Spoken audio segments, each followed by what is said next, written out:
administrado, né? Pioraria esse quadro, seria a válvula de escape, né? Então, é um dos poucos espaços. Concordo que é pior, assim, como você olhar, mesmo o consignado, né, há 8 anos de consignado, há 1 ano de cartão de crédito, talvez fique mais caro o consignado, mas te dá uma liquidez imediata e te permite respirar naquele momento, né? Bom dia, lindo. Uma ótima quarta-feira, abençoado. Um grande abraço a todos. É o meu amigo Pedro Moura, lá do Lago de Manso, em Chapada dos Guimarães. Ele diz aqui: o governador poderia aproveitar que está trabalhando na estrada de Chapada e fazer uns pontos de contemplação ao longo dela. Boa ideia, hein? Quero mandar um abraço para o meu amigo Targos, que é da esquerda, mas é gente boa, diz aqui Pedro Moura. Fala, Alexandre Xavier. Lino, não posso deixar de falar, ontem não vim ao programa, estava retornando lá do tribunal, fui deixar minha esposa. Cruzamento da Avenida das Torres com a Avenida Itália, eles botaram os famosos gelos baianos lá desde o final de semana, eu vi vocês comentando no programa. Semob, custa alguma coisa retirar os olhos de gato que vocês não retiraram, tá danificando o pneu de carro, ontem um pneu do carro baixou, ontem eu literalmente quase fui atropelado por um trator que cortou por fora da rotatória e simplesmente, ele não tem seta, ele foi entrando e quase me atropelou. Se eu não paro, ele me atropela. Fui falar com o amarelinho, ele se fez de surdo. Não estou entendendo o que, que o senhor está falando. Falei para ele, vocês estão aqui para agilizar o trânsito e para fiscalizar. Tratores têm que ser fiscalizados, não podem passar plenamente numa avenida, numa via que já está interditada, já está sob interdição. Quer dizer, faz-se o que quer aqui e eles fazem vista grossa. 2 minutos depois eles pararam o motoqueiro que fez o mesmo trajeto e queria multar o motoqueiro. Quer dizer, desrespeito com a população, desrespeito com a sociedade, desrespeito com as regras de trânsito. Absurdo. Antenor, pelo amor de Deus, cara, não basta só botar amarelinho para agilizar o trânsito, mas precisa ser fiscalizado e principalmente justo com toda a sociedade. Agora são 7h11. Nós vamos falar de segurança pública. Deixa eu ver, só um recado chegou aqui agora.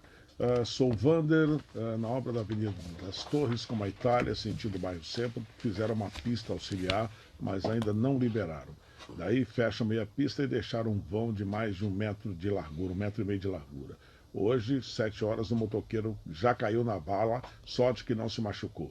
Lino, não seria mais prudente a pista auxiliar antes de fechar a pista? O bom senso diz que era para ser isso, né? Vamos fazer a pista auxiliar, feito, libera, então vamos fechar, né? Mas eu não tenho explicação.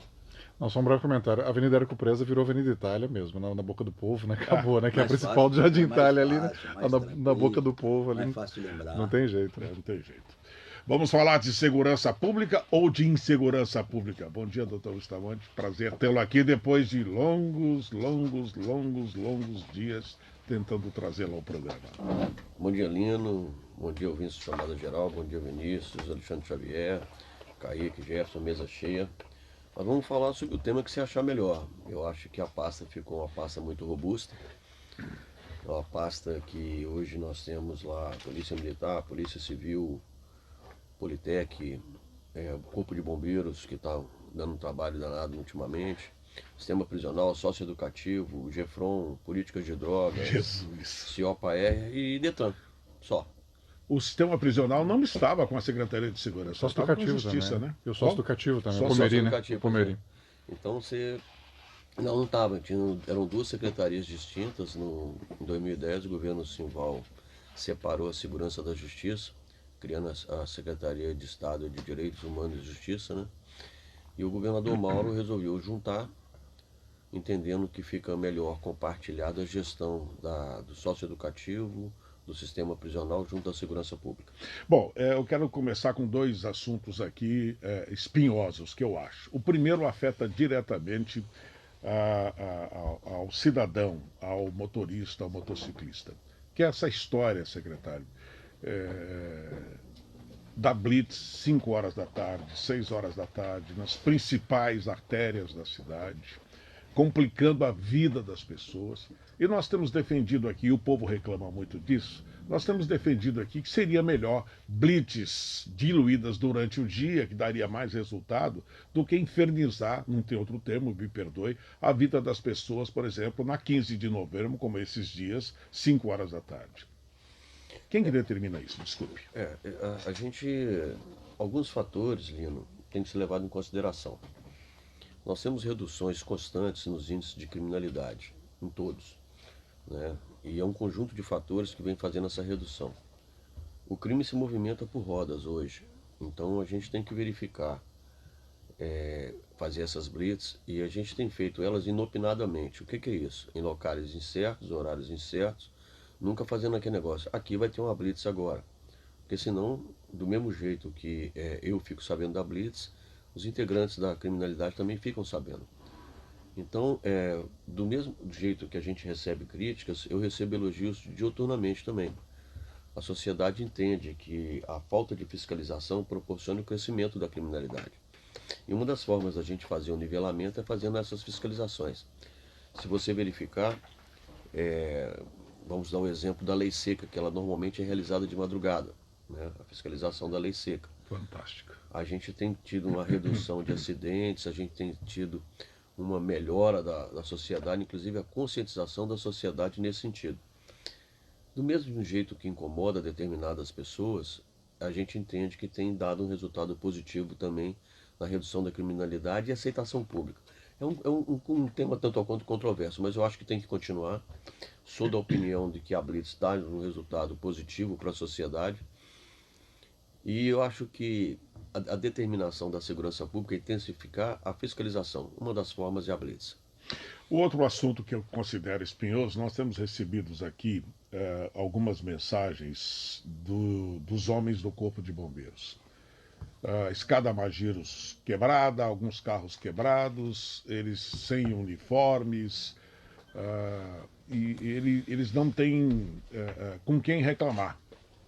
O que está acontecendo? Está faltando recursos? Não é verdade isso que parte da tropa reclama, secretário? Não, com quem reclamar eles têm, eles reclamam comigo todo dia. Então não tem essa situação não. Eu recebo associações, recebo servidores que trabalham comigo. A participação do Corpo de Bombeiro atualmente, nesse período especialmente, você sabe, ela não tem férias, não tem folga, não tem feriado, está todo mundo trabalhando aí, 100% do efetivo. Mas nós temos um problema hoje no Estado, inclusive eu vi vocês falando aí na vinda de lá para cá, estava na rádio escutando vocês, sobre a dívida do Estado. A Secretaria de Segurança Pública ainda deve fornecedores, deve bastante, né? É uma herança que nós pegamos aí que tem que ser gerida. E apostamos muito, os gestores da área do Estado, nessa negociação da dívida e também no FEX, para que a gente possa consolidar um pouco dessas dívidas que nós temos aí. Temos dívidas com fornecedores de veículos, no caso da segurança pública, nós temos com fornecedores de mão de obra, no caso manutenção das viaturas, de combustível, temos fornecedor de alimentação, temos dívida de toda a ordem, né? E graças a Deus os fornecedores compreendem o momento que o Estado passa e eles têm sido condescendentes com o Estado. Nós temos um fornecedor de viatura que nós estamos devendo 13 milhões de reais. Esse ano nós conseguimos pagar mês a mês, mas não conseguimos abater o passivo, né? E esse passivo aí a gente depende de dinheiro novo para poder abater. Jefferson. Secretário, o senhor falou a respeito da redução desses índices, indicadores de criminalidade. Em termos comparativos com o Brasil, como é que nós estamos, quais são os índices de Mato Grosso hoje, comparativamente com o passado, e em termos do Brasil, como é que nós estamos situados? Se pegar o relatório que a Secretaria, desde que nós chegamos lá, nós deixamos abertos os relatórios de criminalidade, a cada dia tem reduzido bastante. Nós hoje já estamos a média de redução geral, somando todos os crimes violentos, letais, na ordem de quase 30%. E especialmente furto, homicídio e roubo, né? Então esses crimes que são os maiores indicadores que nós temos, a gente tem tido uma redução muito significativa. Algumas unidades do Estado, o Estado é dividido em RISPs, Regiões Integradas de Segurança Pública. Algumas RISPs têm os índices muito baixos. Vou dar o exemplo de Barra do Garça, né? Que nos 6 primeiros meses do ano passado, nós tivemos 3 homicídios, né? Aí esse ano nós tivemos 5 homicídios, ou seja, nós aumentamos mais de 50% a criminalidade, o índice de homicídio naquela região. Isso para nós é complicador, porque quando o índice é muito baixo, qualquer aumento de homicídio ele pontua lá em cima. Mas se você tratar como nível de homicídio a nível de estado, nós estamos muito bem, assim como o roubo também. Tivemos agora uma pequena onda de assalto a banco aí, mas a Polícia Civil ontem, através do GCCO, conseguiu debelar a quadrilha que estava fazendo esses assaltos, inclusive fazendo a apreensão de todo o dinheiro que foi roubado lá, furtado lá da agência do Banco do Brasil, do CPA, e foram presas as pessoas. Por que pode ter tido esse furto aí na região do CPA? Porque nós estamos fazendo uma operação dentro do presídio, estamos tentando organizar as coisas lá e o presídio hoje, as principais lideranças estão sem comunicação com o extramuro. Então é um conjunto de coisas. O Corpo de Bombeiro atualmente, na região norte do estado, estão trabalhando muito, estão trabalhando inclusive em regiões que a gente tem que trocar as equipes de 10 em 10 dias por causa da fumaça. É muita fumaça que está tendo na região noroeste do estado, especialmente ali Aripuanã e Coniza. E com isso a gente tem trabalhado muito na região, em operações multiagências, né? IBAMA, Bombeiro, Polícia Militar, Polícia Civil, porque além de fazer o combate às chamas, a gente também está fazendo as autuações de fiscalização. Falta equipamento? Falta. Falta manutenção das viaturas? Falta. Mas é uma herança que nós recebemos e estamos tentando colocar em dia. Alexandre, só um segundinho. Esse imposto tal do TASSIM, que a sociedade paga, ele não teria que ser revertido 100% para o Corpo de Bombeiros? Praticamente ele é revertido 100% para o bombeiro, mas 50% na unidade que arrecadou e 50% vai para o total do bombeiro. O bombeiro é uma instituição muito cara ali. Um carro desse, uma escada Magirus, por exemplo, é muito cara. Não só cara para aquisição, cara para fazer manutenção. Só tem uma empresa no Brasil que faz a manutenção de uma viatura dessa. Então a gente muitas vezes fica refém. E a falta de recursos, na hora da falta de recursos, é mais ou menos o que faz o administrador de uma casa. Entre ir no cinema ou comprar o pão, nós vamos comprar o pão depois e ir no cinema.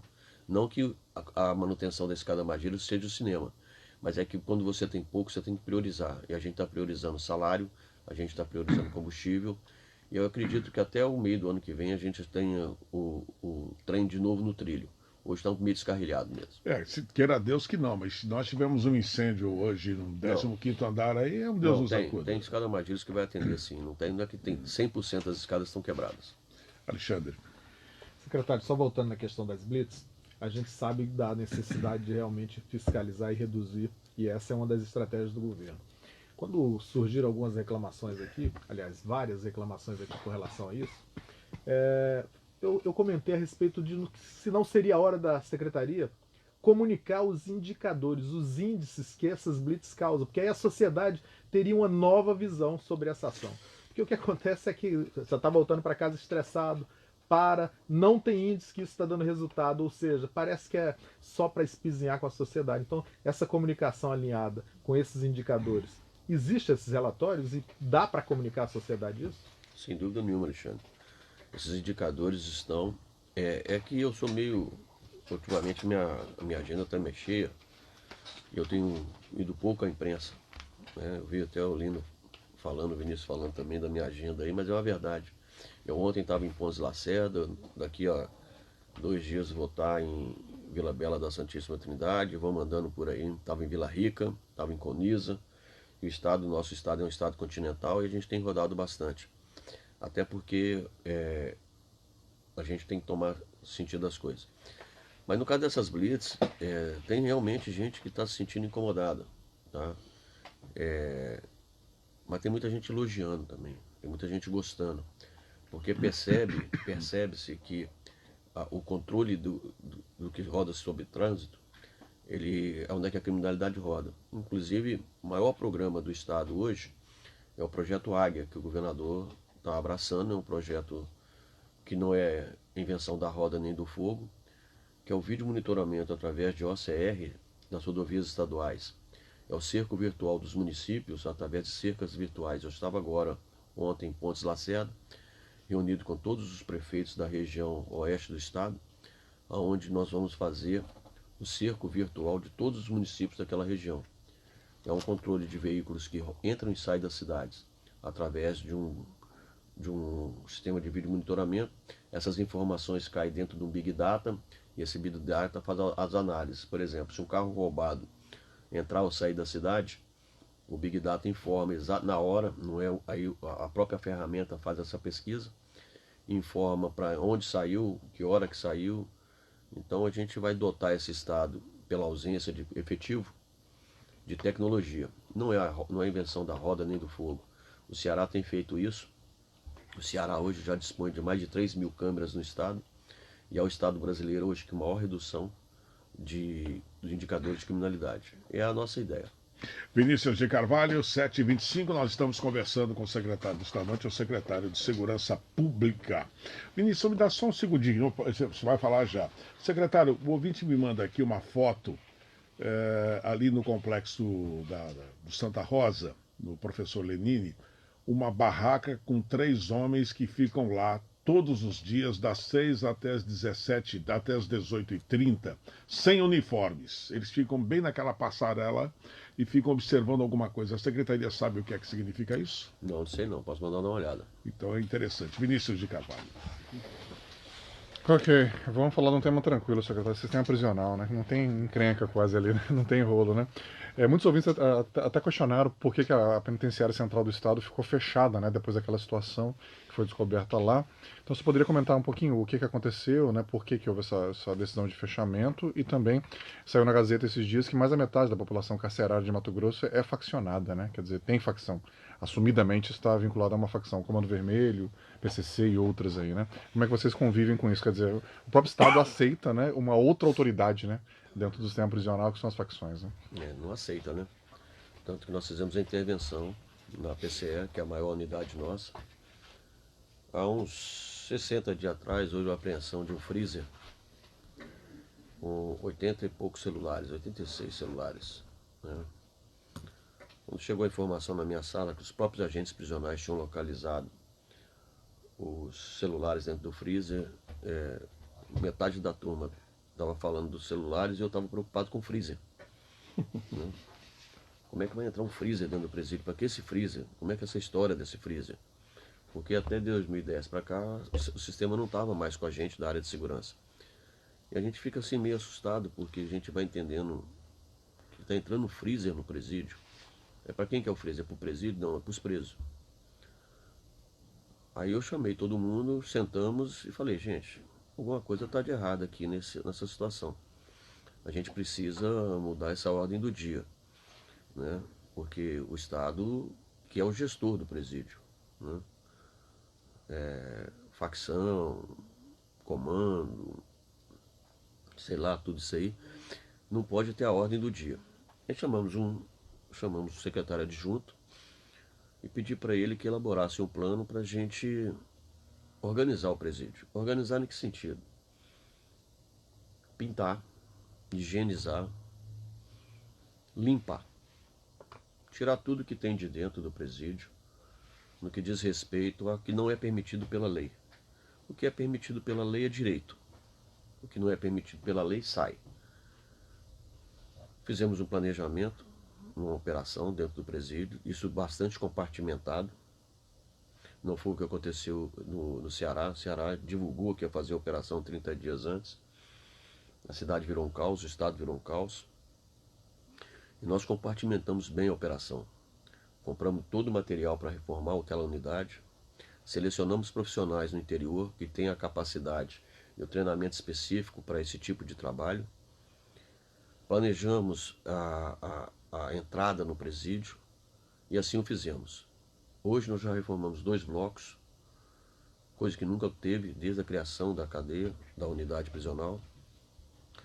Nós informamos, por ser uma coisa do Executivo, a reforma, nós informamos o Judiciário, várias execuções através do Dr. Geraldo Palmeira, do Geraldo Fidelis, conformamos o GMF através do Dr. Orlando Perry, informamos a OAB, informamos a Defensoria, informamos ao Ministério Público no dia que estourou a operação.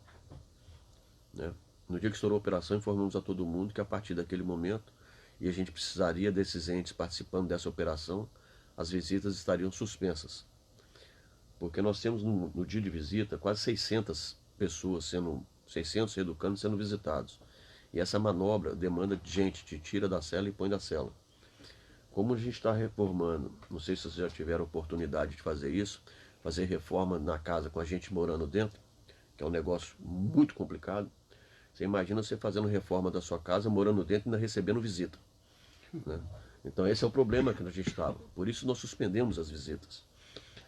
Aí nós já conseguimos até agora reformar 2 raios, 2 blocos de celas.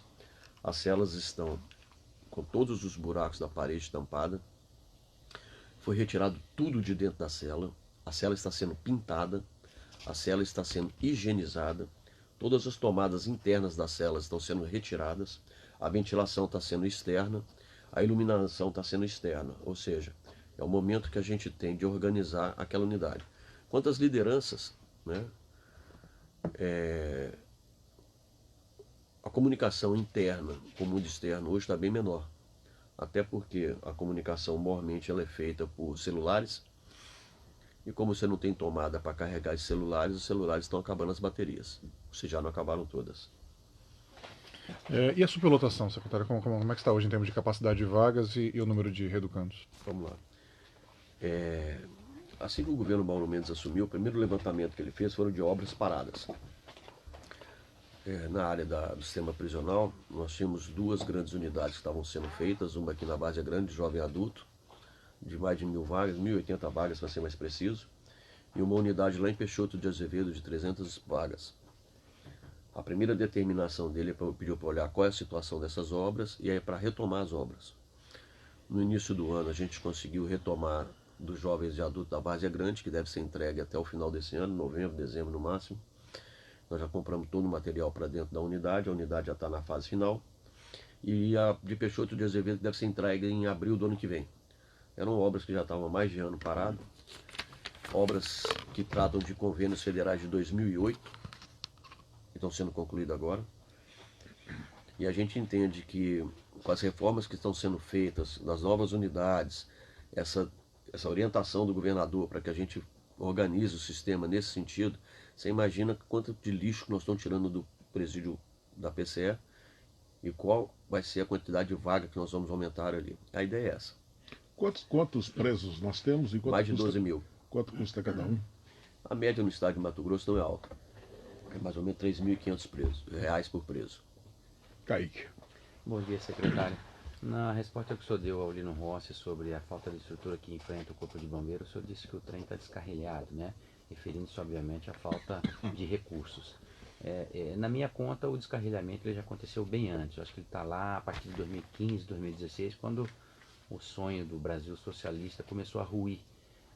Mas, ao mesmo tempo, é nesse período que começam a diminuir os índices de criminalidade. O que aconteceu de mágico aí, que ao mesmo tempo que a gente enfrenta uma crise financeira e falta de recursos, nós conseguimos reduzir os índices de criminalidade?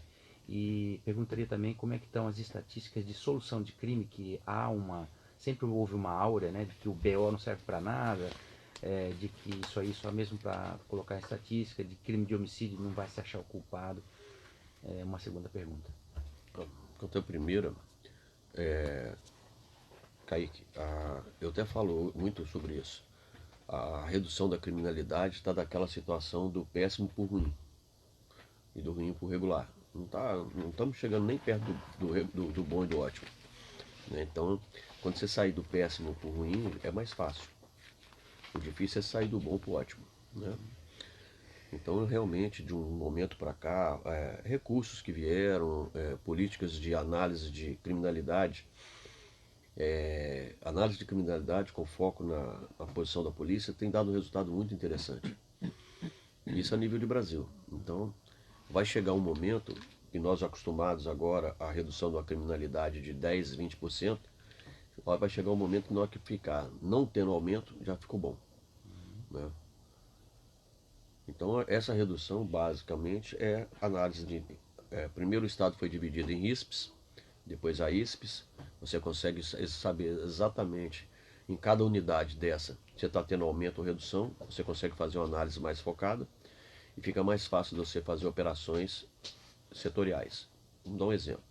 Houve um grande aumento de roubos na região de Tangará da Serra. Exemplo, tá, gente? Aí o que você faz? Você pega o patrulhamento, reforça aquela região, intensifica, há uma redução. Então é nesse sentido que a gente tem feito. É mais fácil você fazer assim, quando você setorializa. Agora, quanto à solução de delitos, nós temos hoje no Mato Grosso a Delegacia de Homicídios como uma das que tem o maior índice de solução de crimes do Brasil, né? A turma que está lá é muito boa. Não tem, também não tem bola de cristal, porque tem algumas situações que mas nunca resolveu o meu homicídio. Porque também tem alguns crimes que são difíceis de solução, né? Mas a gente tem um índice de solução muito alto. O mais difícil que tem é o furto, né? O furto é um crime, muitas vezes, sem testemunha, muita dificuldade, mas a gente também tem uma solução muito grande. Por que a gente está tendo solução, especialmente nos homicídios, roubos e furtos? Uso de tecnologia. Hoje, na rua, na casa, em toda residência, tem câmeras, e essas câmeras têm ajudado bastante a identificar os criminosos. E a polícia tem feito um trabalho muito bom de fiscalização.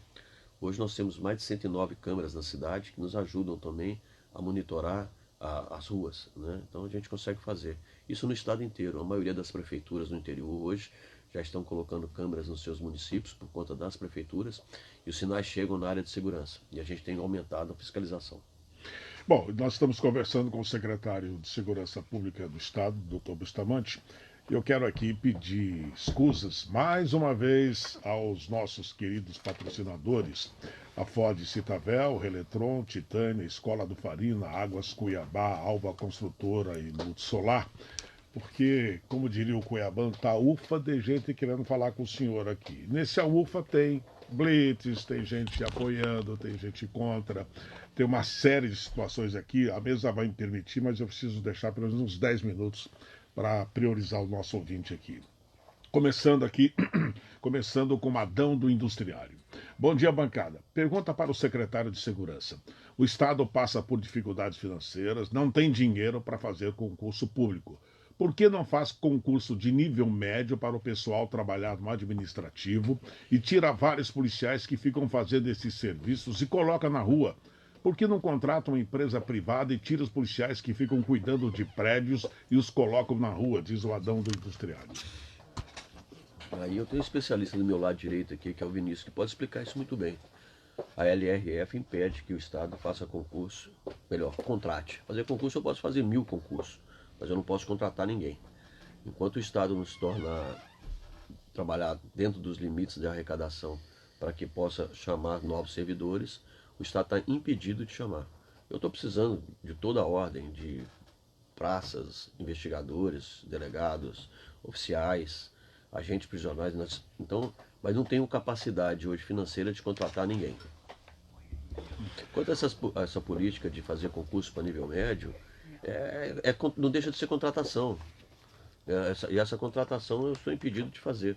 Então, outra coisa que também tem uma situação no Estado, que quando se faz concurso para o cadastro de reserva, que é um concurso que você faz o servidor ficar numa prateleira e sempre que necessário vai convocando, quando é feito esse concurso, o servidor cria uma expectativa e fica provocando tanto o governador como o secretário para poder, não vai chamar, convoca, dá posse, porque a expectativa é muito grande. Você imagina uma pessoa que passa no concurso, no cadastro de reserva, em primeiro lugar e não é chamado.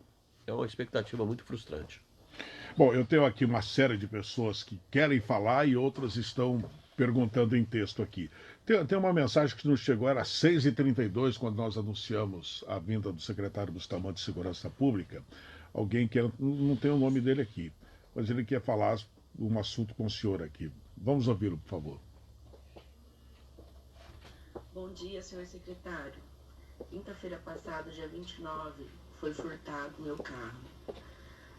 Eu fiz o boletim de ocorrência, tudo certinho, e na segunda-feira eu tive acesso às câmeras, onde dá para verificar que o carro que deu suporte para estar furtando o meu, foi um carro que foi apreendido, e nós vimos esse carro numa TV local, e o cara tá preso.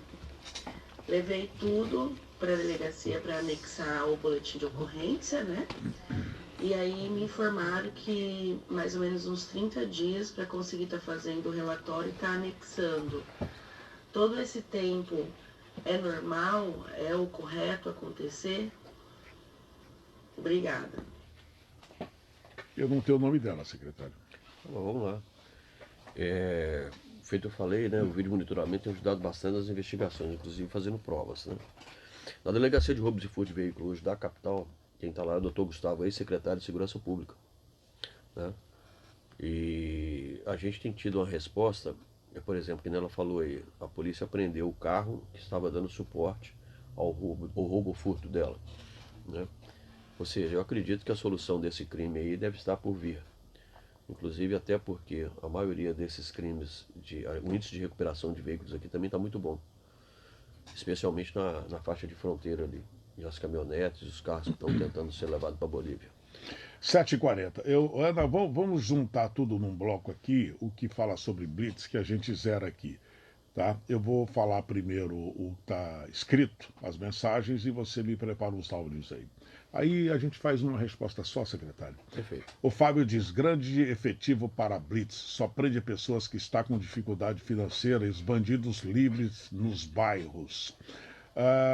Aqui diz o ouvinte que não botou nome. Bom dia, o Manuel do Santa Terezinha. Tem que ter Blitz, sim, sem limites de horário, pois inibe muito os malandros. Que mais aqui? Sobre Blitz. Vamos soltando os áudios enquanto eu procuro outros textos aqui. Bom dia, Lino. Bom dia, bancário. Bom dia a todos, secretário de Segurança aí. Aqui é Leandro Lima. Gostaria de ressaltar em cima da fala aí do secretário que eu acho que não confere aí essas blitz em cima da hora aí.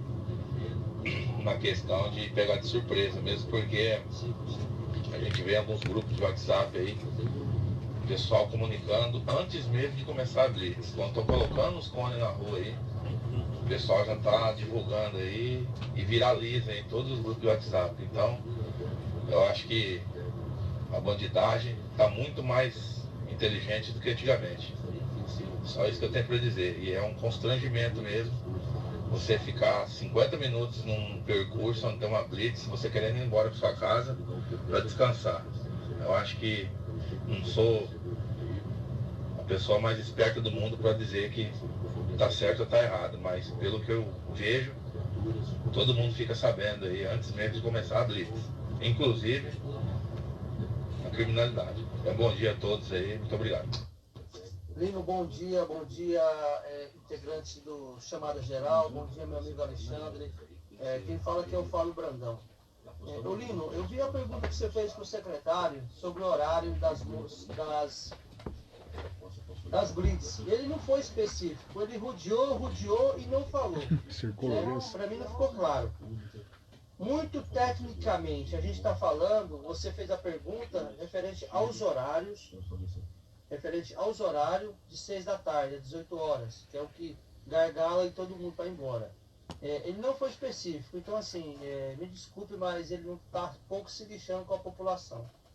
E outra coisa, me desculpe aí, mas eu vejo muito prepotência, sabe, e não vejo nada específico, resposta específica que possa acrescentar. Então, acho que, secretário, acho que o senhor tem que rever os conceitos do senhor aí e olhar um pouco para a população. Obrigado. Bom dia, Lino. Bom dia a toda a bancada do Chamada Geral. Bom dia, secretário. Secretário, pelo que eu observo e vejo, o resultado que você tem nas blitz simplesmente são de carros, motos com documentações atrasadas, pessoas com habilitações, vários carros e motos guinchados. Isso aí sim, com certeza vai dar resultado para o bolso, né? Tanto da prefeitura, do governo, Detran e por aí vai. Agora, se você quer ter um programa efetivo, quem é da polícia sabe muito bem disso, tem que ir por 3 Barra, Pedra 90, região do CPA, começar a fazer blitz surpresa, fazer abordagem, porque você vai no CPA, você vai no 3 Barra, você vai ali no Alto da Serra, você vê os bandidos tudo andando ali, ó, e armados, né? Região do CPA tá perigoso, vai no Tijucal, aí sim você tem que colocar as suas blitz específicas nesses lugares. E bandido não anda roubando 5 horas da tarde, não. Todo mundo sabe muito bem que os horários dele é de 7 da noite para lá.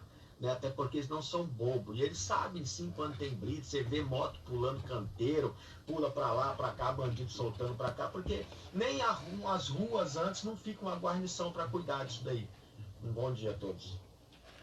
Secretário. Vamos lá. Quanto ao o primeiro, vamos pela ordem aqui. Grupo de WhatsApp. Realmente é. Eu não tenho como impedir. A sociedade, cada um tem sua consciência. Se quiser colocar em grupo de WhatsApp, não há problema. Essas blitz elas não ficam muito tempo no local. As pessoas postam em grupo de WhatsApp. São, acho que 3 ou 4 equipes de blitz. E se você olhar no grupo WhatsApp, parece que tem 50 blitz na cidade. Para mim, se a criminalidade está olhando, que eles desviem dessas regiões e caem realmente onde é que a gente está fiscalizando.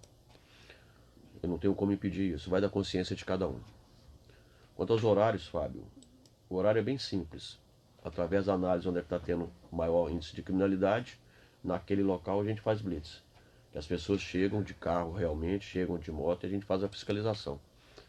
As blitz não são assim aleatoriamente escolhidas por um gênio que resolve colocar a blitz naquele local. Quanto ao terceiro, ele fala que para arrecadar, não é para arrecadar não, tá? A gente realmente recupera carro roubado, moto roubada, recupera arma, apreende armas, tá? E eu discordo dessa fala, que as pessoas têm essa falsa impressão que a blitz tem que ser só em bairro de periferia. Em Três Barras, na região de Tijucal, nessas regiões mais externas. A blitz tem que ser em todo lugar, no bairro de rico, no bairro de pobre. Se eu fizer só na periferia, vou falar que eu estou fazendo no bairro de pobre para perseguir pobre, ou para perseguir o povo da periferia. Não é isso. As blitz são feitas inopinadamente, através de estudos, através de índices, de indicadores de crimes, que a gente coloca, se necessário, no Três Barras, se necessário no CPA, se necessário no Tijucal, se necessário no Jardim Cuiabá, se necessário no Boa Esperança, no Jardim América. Eu sou testemunho que só eu já caí 3 vezes. Saindo ali da Avenida Antártica, curvando ali, já me pegaram 3 vezes. Pegaram assim não, fiscalizaram e estava tudo em dia. Deixa eu atender mais pessoas aqui. Eu estou aqui levando puxão de orelha, dizendo toda hora, a Ana está dizendo, toda hora estão perguntando quem é o entrevistado. Eu já falei pelo menos uma meia dúzia de 12 vezes aqui, que é o secretário de Segurança Pública, Dr. Bustamante, que está conosco aqui. E olha, eu precisaria de 3 horas de programa, porque o que nós estamos recebendo aqui, eu vou focalizar um pouco mais os textos aqui e deixar o áudio para um pouquinho mais. Sou anônimo, escada Magiros tem, mas a escada não sobe. Os bombeiros não querem ir mais para o incêndio florestal, porque acabou com sua farda e agora tem que comprar outra com uma diária que ganhou. Sobre esse assunto da escada Magiros, tem uma outra aqui. Bom dia, poderia ir no quartel a equipe de chamada geral para subir na escada Magiros e terá a comprovação de que a escada não sobe. Sobe ou não sobe? São 3 escadas que nós temos Magiros. Pode ser que uma está com defeito ou 2. Bom dia, secretário. Mais uma vez passando para dizer que Livramento continua sendo terra de bandidos. Todo mês vários roubos e somente poucos policiais fazendo a segurança de nosso município. Não aguentamos mais esses desleixos por parte do governo. Vamos agir? Diz o Arildo de Livramento. A gente, feito eu digo, né? A gente não consegue estar em todo local ao mesmo tempo. A região de Livramento ali, os índices, indicadores por população, os números são muito baixos. É por isso que muitas vezes eu peço para a população, a gente trabalha com números frios, através de boletim de ocorrência e registros. É isso que faz com que a gente direcione o policiamento. Muitas vezes as pessoas têm facilidade em fazer as reclamações via imprensa, mas não conseguem fazer na polícia. Quando eu tenho um registro de roubo ou de furto, eu começo a pontuar e direcionar o policiamento. Se a pessoa muitas vezes ela é furtada ou roubada e não faz o boletim de ocorrência, o chamado BO, eu não tenho conhecimento que houve crime ou que não há o registro desse crime. Então como é que eu vou fazer aumentar o policiamento, aumentar até blitz na região, aumentar as investigações? Então, através do boletim de ocorrência, que a gente consegue fazer esse direcionamento policial. O Neto pergunta se há previsão de reposição de pessoal da polícia que está extremamente defasado. Eu acabei de falar sobre isso. A gente não tem capacidade hoje de realizar concurso e nem nomear servidores enquanto o Estado não se adequar na lei de responsabilidade fiscal. Bom, o senhor respondeu o José também aqui. O pessoal do socioeducativo será chamado? A resposta acho que serve a mesma, né? A mesma para todos. Ok. Bom dia, secretário. Por que não fazer como em São Paulo, onde as empresas e condomínios passam o acesso às câmeras que possuem para a Secretaria de Segurança Pública que grava as imagens, diz o João. A gente já tem parceria bastante nesse uso de tecnologia com muitas iniciativas privadas.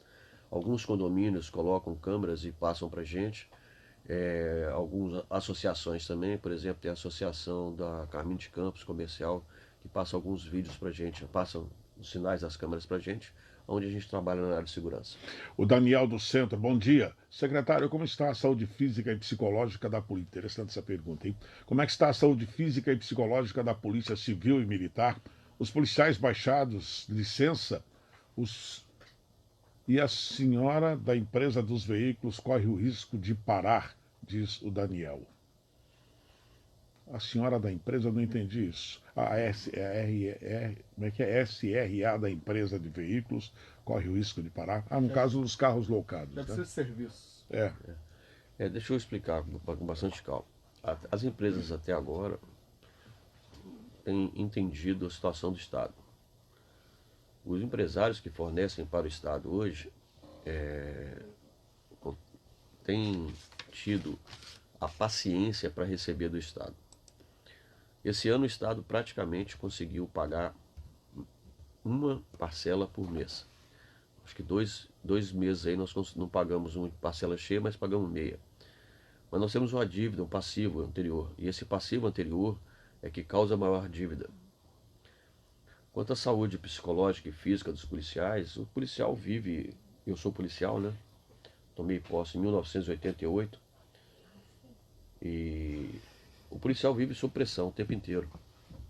O policial vive... Eu não consegui ainda, mesmo sendo policial federal, que todo mundo acha que é o Maná, que é o Éden. Mas a gente nunca tem tudo o que precisa, não tem todas as condições necessárias para o efetivo da função. Segurança pública entrou na pauta da sociedade tem pouco tempo para cá. Sempre se falou muito em educação, em saúde, mas pouco se falava e se discutia segurança pública, né? E é o que a sociedade despertou para isso nos últimos tempos, inclusive foi pauta da campanha para a presidência da República, e grande parte da sociedade escolheu o novo presidente com a pauta de solução da segurança pública no país. E é um tema que a gente ainda vai... O Vinícius pode falar isso melhor do que eu, porque ele é um estudioso de orçamento. Quando você pega o orçamento da União, você pega o orçamento da área de saúde, nós temos lá mais de 80 bilhões para a área de saúde. Quando você pega o orçamento da educação, nós temos mais de 45 bilhões para a área de educação. E quando você pega o orçamento da segurança pública, para dividir para os 27 estados, nós temos R$1 milhão. Então é muito diferente a atenção dada pelo poder público à área de segurança. E nós estamos falando do investimento do governo federal nos 27 estados. Quando você pega esse dinheiro que é repartido por estado, o governo federal praticamente vai investir no estado de Mato Grosso 9 milhões em um ano.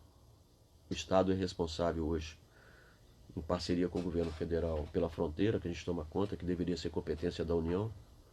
O estado hoje faz um combate dioturno ao tráfico de drogas, que é a competência da União. O estado hoje investiga a lavagem de dinheiro, que é a competência da União. E o repasse da União, a contrapartida da União para ajudar os estados é muito pouco. Nós temos municípios no interior que já deveriam ter guardas municipais para ajudar o trabalho efetivo da segurança e não tem, né? As guardas municipais hoje a nível de Brasil é uma solução que ajuda bastante e pelo menos tome conta dos prédios públicos, das escolas municipais, já ajuda muito o trabalho da Polícia Militar. E o estado de Mato Grosso ainda nesse aspecto é muito incipiente. Nós não temos guardas municipais, eu acho que só a Várzea Grande que tem. E ela basicamente toma conta do trânsito, o efetivo é muito pouco.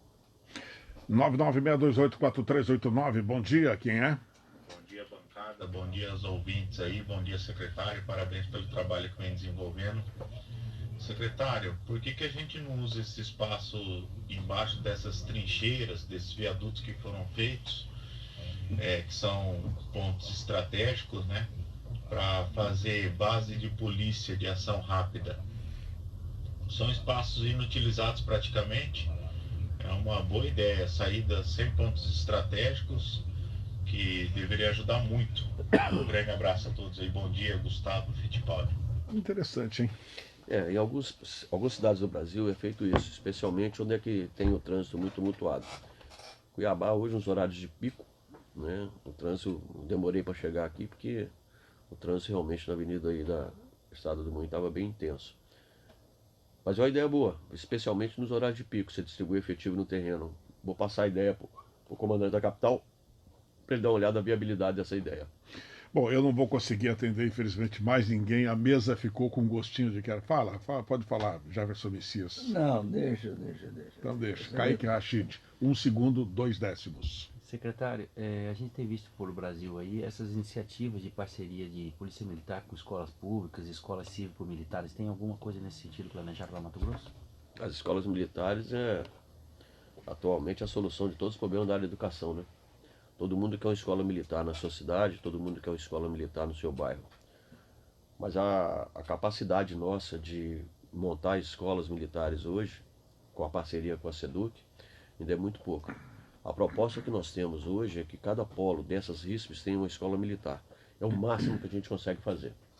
Vinícius, quer uma última pergunta? Beleza, Alexandre?